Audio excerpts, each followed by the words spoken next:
Hello everyone, and welcome to my General Hospital official channel. I hope everyone is having a wonderful day. Before we begin, please hit the subscribe button and give this video a thumbs up. With Michael Corinthos officially returning to Port Charles, the drama is headed in a lot of different places, and General Hospital spoilers suggest that the proverbial feces is ready to hit the fan.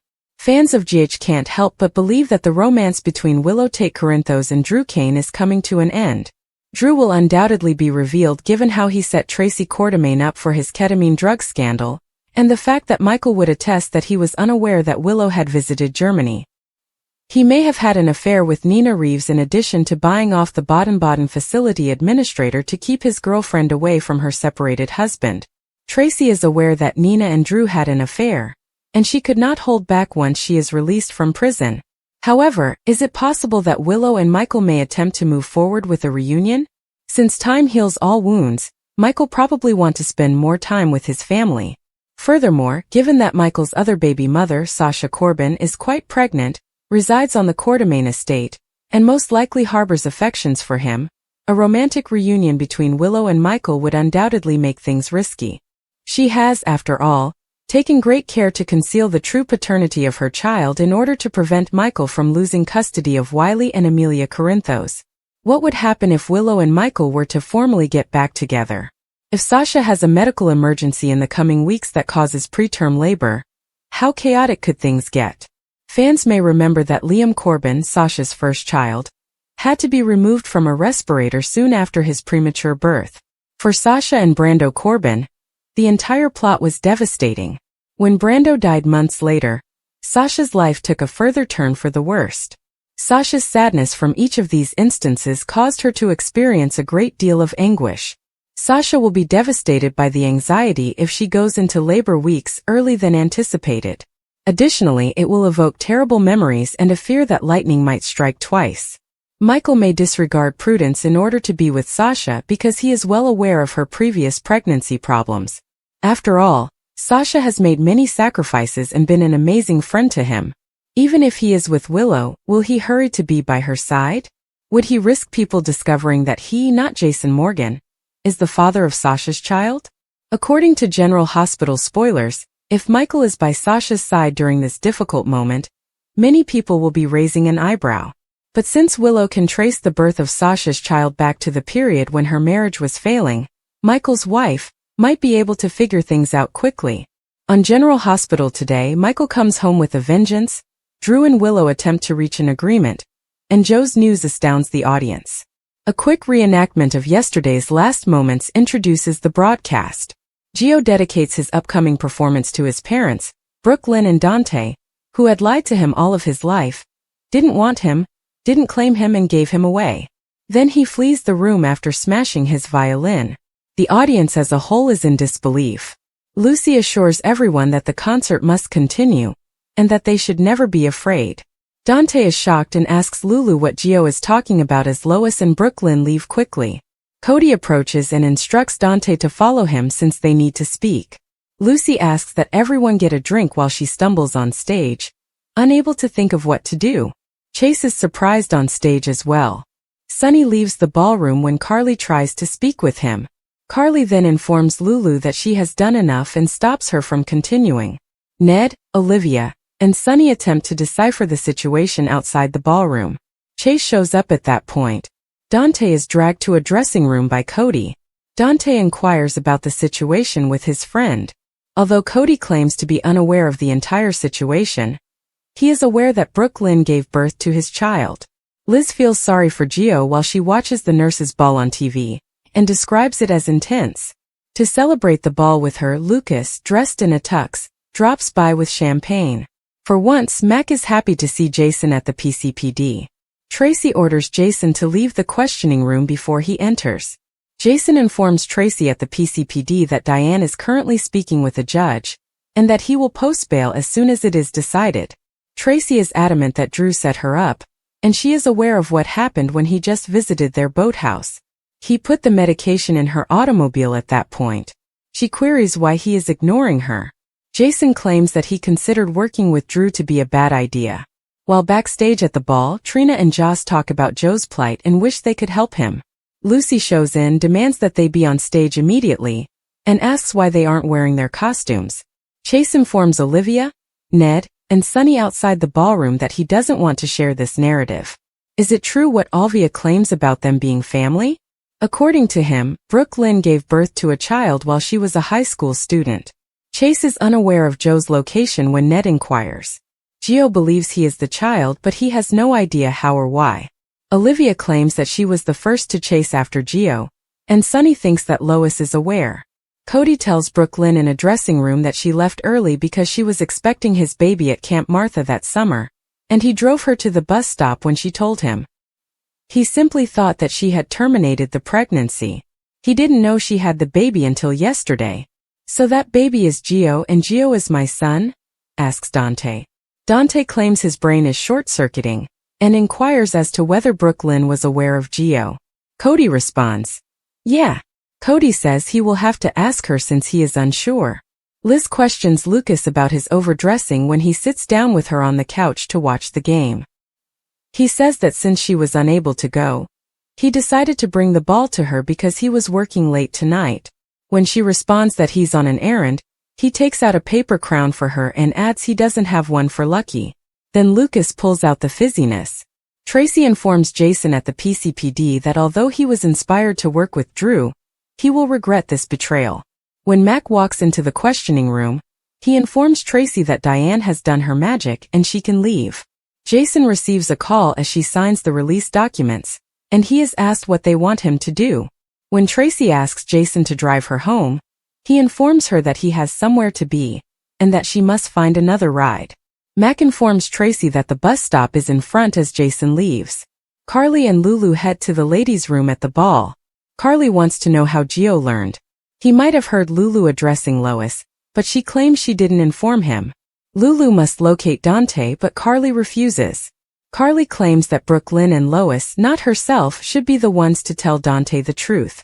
Carly claims that she started this train and that she must exit the track before she is leveled.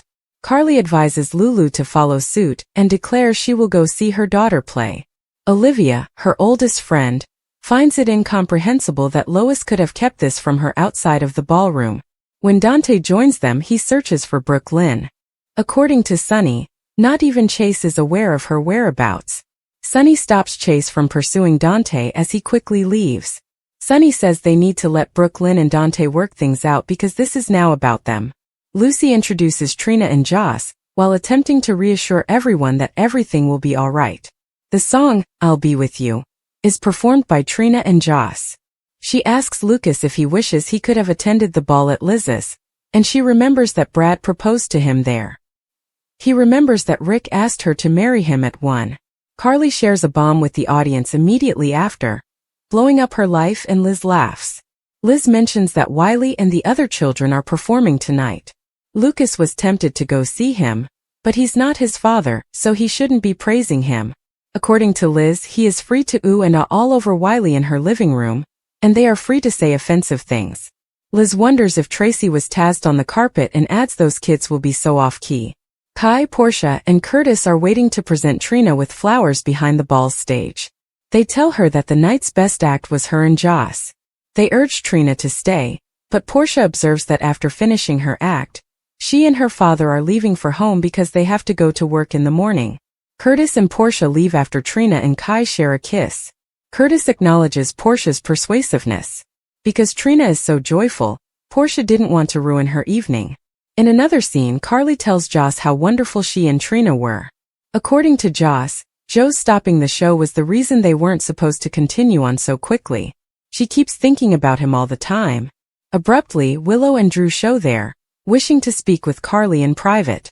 Willow and Drew want to stop the argument over the children because it's not healthy for them, and Joss leaves. Carly is asked by Drew if she's open to working with them to establish common ground. In another scene, Sunny tells Olivia the same thing he told Chase. They have to let Dante deal with Brooke Lynn and Lois on his own. They should all return to the ballroom to divert their attention, and let their children take care of their own business. When Ned is by himself, he tells Chase that while he's happy Brooke Lynn confided in him, did she not believe he could trust her own father? Carly is informed by Drew that although they are in control of the custody hearing, They are trying to reach an agreement. If Willow could talk for herself, that would be great, Carly. Willow says they are happy to let Michael take the kids every other weekend and every other summer. And Drew reminds her, "We are one together." In this manner, the children will not be burdened if they relocate to Washington, D.C. After losing her mother, Carly finds it incomprehensible that Drew would separate Scout from the rest of her family. It's a fair bargain, according to Drew. "I'll see them in court," Carly replies. Willow leaves quickly, and Drew informs Carly that her son would only hold her responsible if she loses Michael's children. In another scene, Ned is shocked by what Brooklyn endured as a teenager, and is unaware of it. According to Chase, Brooklyn loves him and was afraid the truth would upset him. Ned questions whether Brooklyn believed that or if Lois influenced her to believe it. Lucy thanks everyone for their support, and informs the crowd that they have surpassed their previous fundraising records. While chatting about what transpired at the ball, Liz and Lucas eat Aiden's assortment of baked pastries.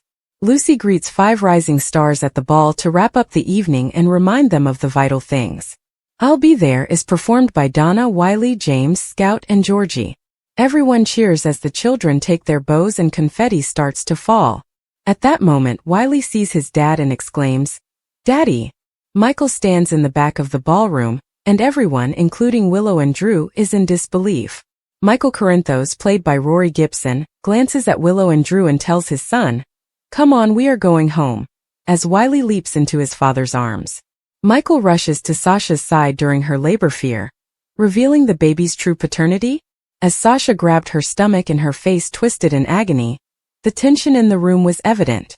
She was in a panic since the contractions had begun abruptly and much earlier than she had anticipated.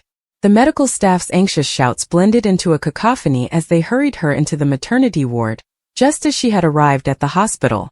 One figure, however, stood out in the midst of the confusion: Michael, her ex-lover, the man she had made such a concerted effort to forget, who was now holding her hand tightly as though his life depended on it. The nurses looked at each other, intrigued. Everyone was aware that Sasha was engaged to Daniel, the affluent businessman who had captured her heart a few months after she and Michael split up. With Daniel proclaiming his impending wedding and the baby they were carrying with pride, the engagement had been a spectacle, appearing in newspapers and on social media. Now, though, Michael was by Sasha's side while she writhed in agony rather than Daniel.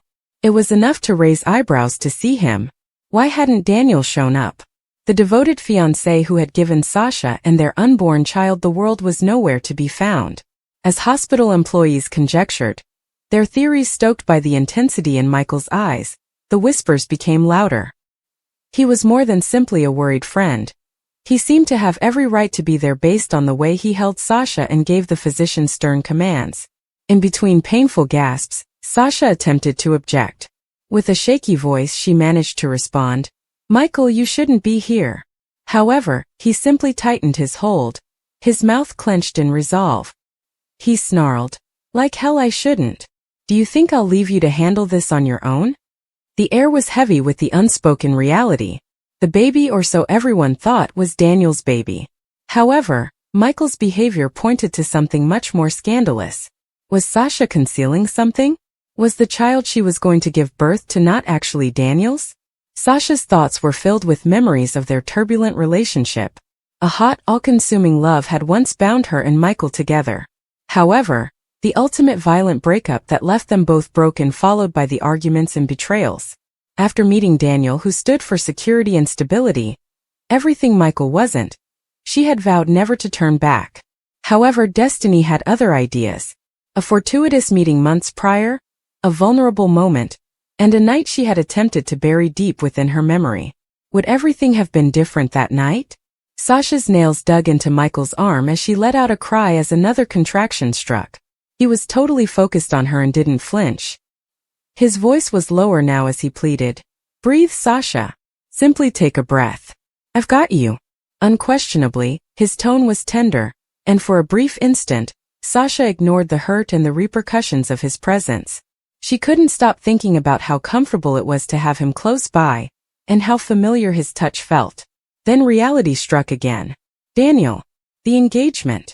If the truth were revealed, the life she had created could fall apart in an instant. According to General Hospital spoilers, after Giovanni Gio Palmieri revealed his true parentage on the May 22 GH episode, Sonny Corinthos might be the only person who supports Lois Cerullo. Could this, then, lead to a romantic relationship between the two? Over the years, Sonny and Lois have maintained an intriguing relationship. They are highly protective and loyal to each other. Indeed, a romance might have occurred some time ago, but given Lois's strong relationship with Brenda Barrett, it's possible that girl code overshadowed any romantic feelings between the two. Nevertheless, a lot of time has gone by since the mob boss and Brenda were together. Is it possible that Lois and Sonny will become closer as a result of the criticism she is going to encounter? Ned and Olivia Quartermaine will be furious with Lois after all. For a considerable amount of time, she took matters into her own hands and concealed the truth about Gio from them. Furthermore, Lois paired Gio with a member of the Cerullo family. Although Olivia and the young guy have a deep relationship, it is nothing compared to the attachment that Gio has with Lois. Ned will be upset with Lois for keeping him in on the secret as the father of Brooke Lynn Quartermaine Chase, and Olivia may be upset that she was never informed or even given the chance to raise Gio in her house. At first, Sonny could be a little offended, but he might come around if Lois explains that protecting Gio and Brooke Lynn was one of the reasons she did what she did. Additionally, Lois kept Gio in the family so she could watch over him, which may irritate some, but Sonny will understand why she did this. Could there be some chemistry between the two in all of this? That might be the case if Lois has no one else to turn to but Sonny. After all, Brooke Lynn will be furious over her mother's decision to adopt her kid to a member of the family, along with Dante Falconeri and perhaps even Gio himself, in addition to Ned and Olivia. Even after the deaths of both of his adoptive parents, Gio grew up close to his biological mother but never met her. Lois will have to leave the Quartermaine mansion immediately, and Sonny's house might be her only option. According to General Hospital teasers, Sonny might provide Lois with the support and listening ear she needs following Joe's parentage disclosure. Could the two develop a romantic interest? After Joe's revelation, Sonny supports Lois. Is he her last friend in Port Charles? Relationships have been strained and alliances put to the test as a result of the shocking disclosure of Joe's secret. One connection endures throughout the turmoil: Sonny Corinthos' steadfast support for Lois Cerullo. In a place where allegiances are subject to change, their relationship becomes a rare constant as the dust settles. However, with so many secrets and betrayals coming to light, is Sonny really Lois's last friend in Port Charles?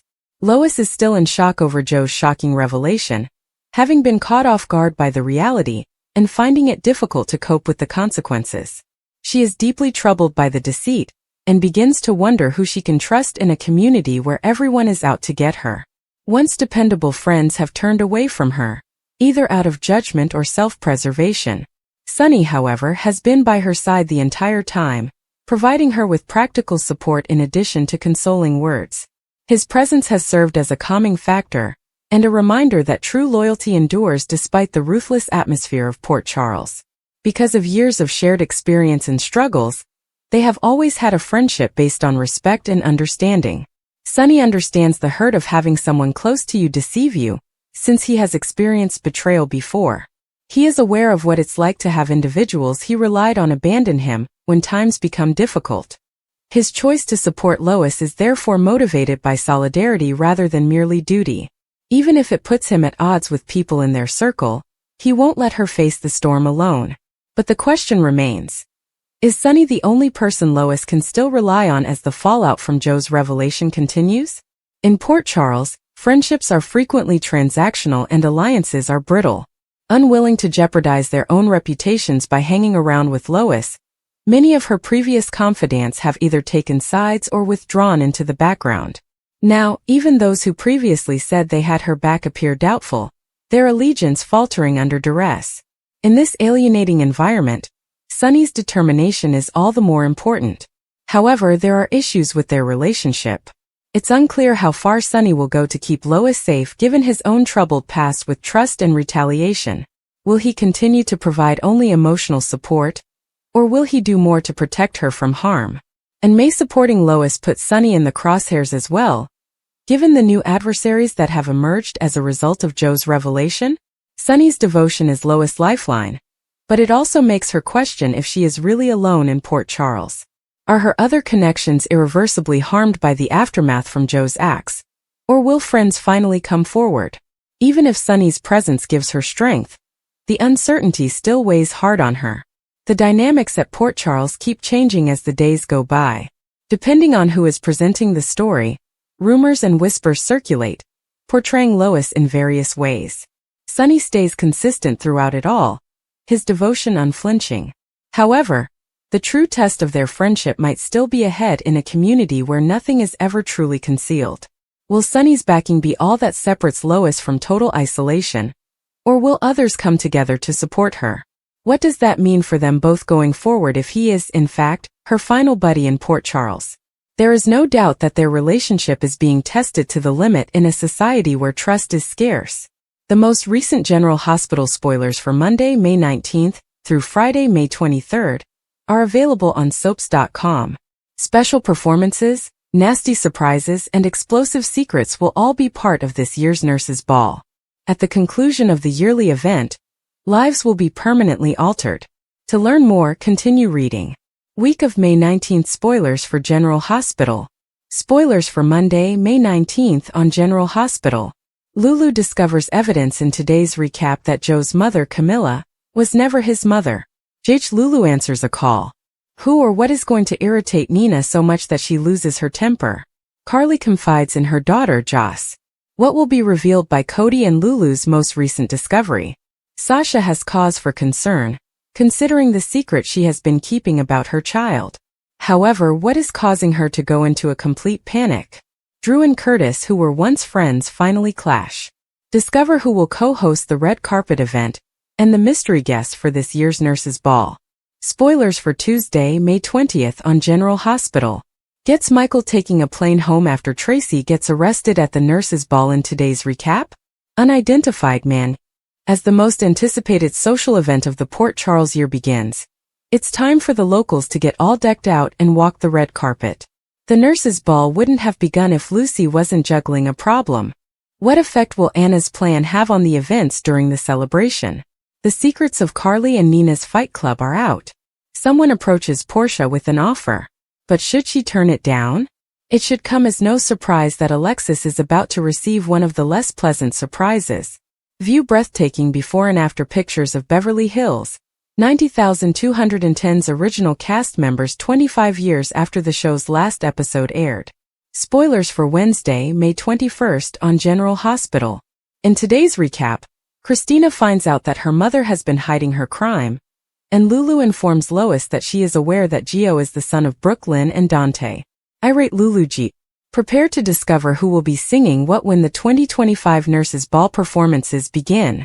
Check out these fantastic pictures in the interim, where the residents are all decked out and have somewhere to go. When it comes to Willow, Jocelyn goes into full-blown Carly mode and uses some really offensive language. Lulu is closely monitoring everything that Lois does. On an even more significant day, Rena Sofer previews a big move. Do you recall the scheme we said Anna had devised? Since she is putting it into action today, we shall soon know if it was successful or not. The feud between General Hospital and Young and Restless erupts, and you won't want to miss it. Thursday, May 22nd spoilers for General Hospital. Gio stops the Nurses' Ball and reveals Brooklyn and Dante to be his parents in today's recap. Gio ends the performance. Without a little drama, it wouldn't be a Nurses' Ball. And secrets blow up everywhere these days. Drew is feeling confident and riding high. Ned and Olivia offer a warning while maintaining a united face. Curtis decides what his next course of action should be. When Carly and Vaughn cross paths, two aspects of Jocelyn's universe are about to collide. Chad Duell is replaced by a young and restless veteran in Michael's recast. Friday, May 23rd spoilers for General Hospital. The 2025 Nurses' Ball's last acts are about to begin, and lives will have been irrevocably altered by the time the last curtain comes down, and most likely not for the best.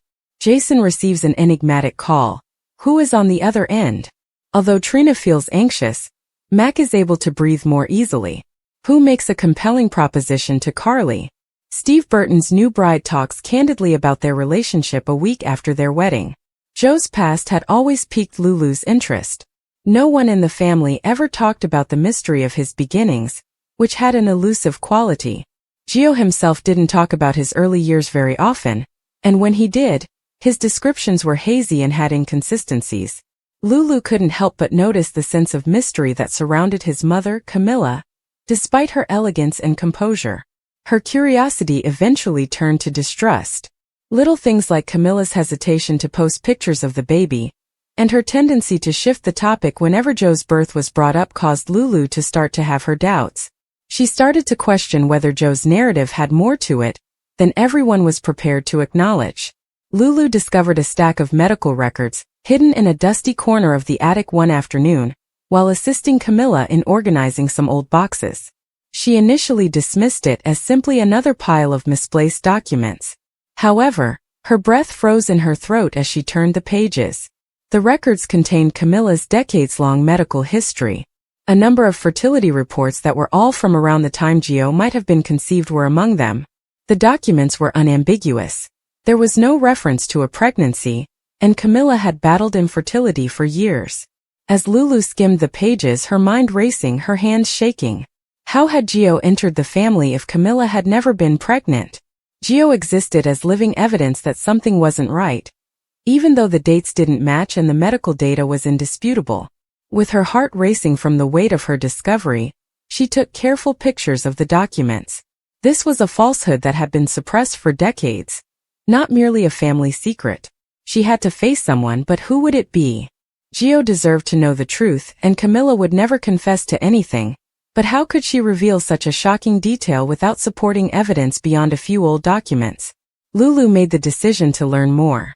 She spent days doing research, comparing dates, and even contacting former family members in the pretense of having a friendly conversation. Pieces of the puzzle started to fit together gradually. Around the time of Joe's purported birth, Camilla had been abroad for about a year, according to Mrs. Rossi, an old neighbor.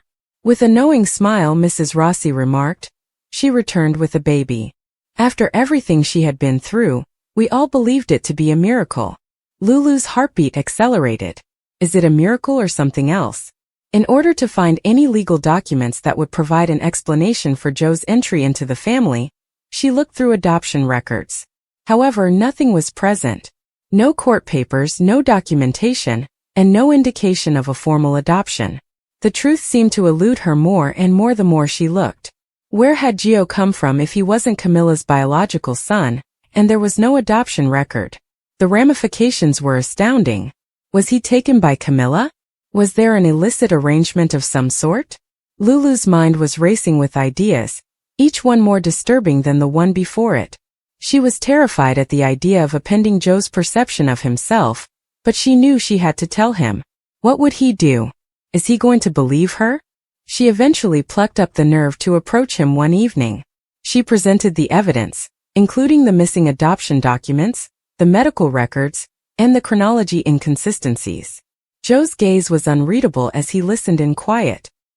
He exhaled deeply and combed through his hair after she was done. Quietly he said, "I always felt like something was off. But I never thought this would happen." The family was shocked by the revelation. When confronted, Camilla started crying. She acknowledged that the truth was more nuanced than anyone had anticipated. Gio wasn't adopted, but he wasn't her biological son either. A friend who had been unable to care for him, and had pleaded with Camilla to raise him as her own, had asked her to take him in as a favor. Two women had come to a desperate arrangement without any official procedure. The news was both terrible and freeing for Gio. He finally understood why he had always felt alienated in his own family. However, he also understood that, despite the secretive nature of his entrance, Camilla had loved him as her own. In addition to exposing a decades-old falsehood, Lulu's discovery unexpectedly strengthened the bonds within the family. For the first time, Gio could start to comprehend his own story because the truth, however painful, had finally surfaced.